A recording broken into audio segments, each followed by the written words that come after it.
Since no limit exists to the destructiveness of this weapon, its existence and knowledge of its construction is danger to humanity as a whole. By Enrico Fermi. आखिर क्यों Robert जे Oppenheimer, Enrico Fermi जैसे revolutionary scientist hydrogen bomb के concept को oppose कर रहे थे? आखिर क्यों फर्मी और रबी मिलके ये लिखते हैं कि no limit exist to the destructiveness of this weapon? क्या हाइड्रोजन बॉम्ब इतना ज्यादा पावरफुल है? क्या हाइड्रोजन बॉम्ब पूरे ह्यूमैनिटी को डिस्ट्रॉय करने के कैपेबल है? अगर है तो इसको इतनी एनर्जी मिल कहां से रही है? Why is hydrogen bomb so powerful as compared to atomic and nuclear bomb also?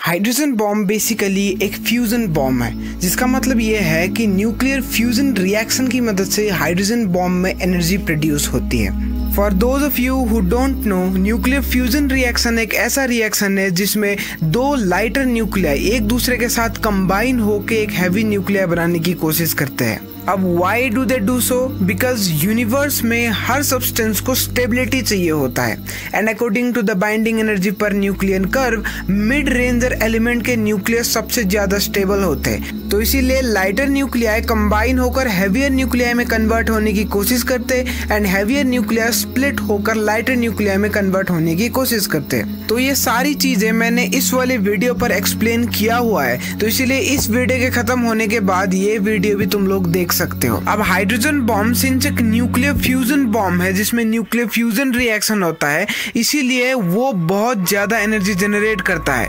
But why do they do so? Because nuclear fusion ज्यादा एनर्जी जनरेट करता है as compare to that of nuclear fission and other chemical reaction.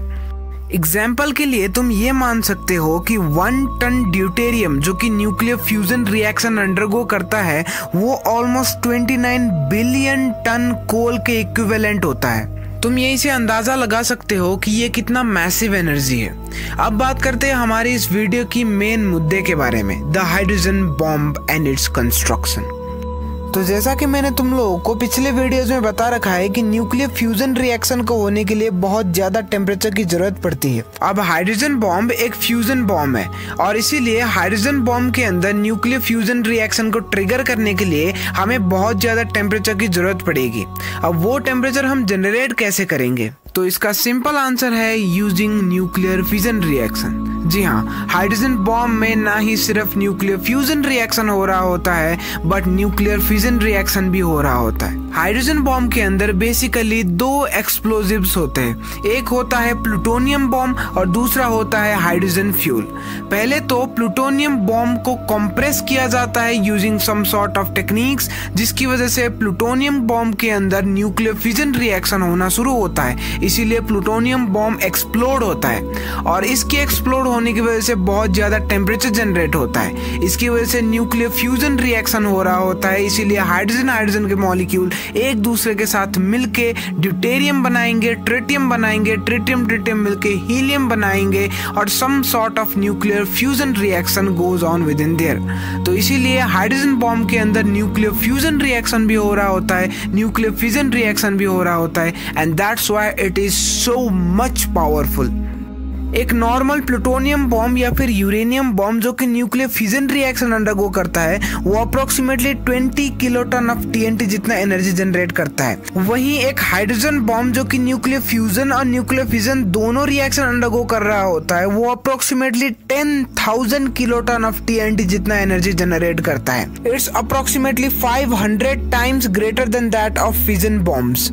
Hence Robert J Oppenheimer, Enrico Fermi और रबी जैसे scientist चाहते ही नहीं थे कि ये बॉम्ब बने, क्योंकि ये ह्यूमैनिटी के लिए एक बहुत बड़ा श्राप हो सकता है। अभी तक 6 कंट्रीज ने हाइड्रोजन बॉम्ब को टेस्ट किया हुआ है, एंड 6 कंट्रीज के पास हाइड्रोजन बॉम्ब अभी अवेलेबल है, और उन 6 कंट्रीज में इंडिया, पाकिस्तान और चाइना भी है।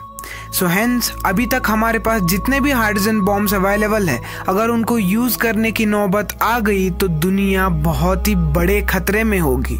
तो अगर तुम लोगों को जानना है न्यूक्लियर बॉम्ब के वर्किंग के बारे में तो इस वाले वीडियो पर तुम क्लिक कर सकते हो। यहाँ पर मैंने डिटेल में एक स्टोरी के साथ एक्सप्लेन किया हुआ है कि न्यूक्लियर बॉम्ब काम कैसे करता है। और अगर तुम लोगों को न्यूक्लियर फ्यूजन रिएक्शन का एक गुड साइड देखना है जहाँ पर हमने आर्टिफिशियल सन के बारे में डिस्कशन किया है तो इस वाले वीडियो पर तुम क्लिक कर सकते हो। Thank you very much for watching this video.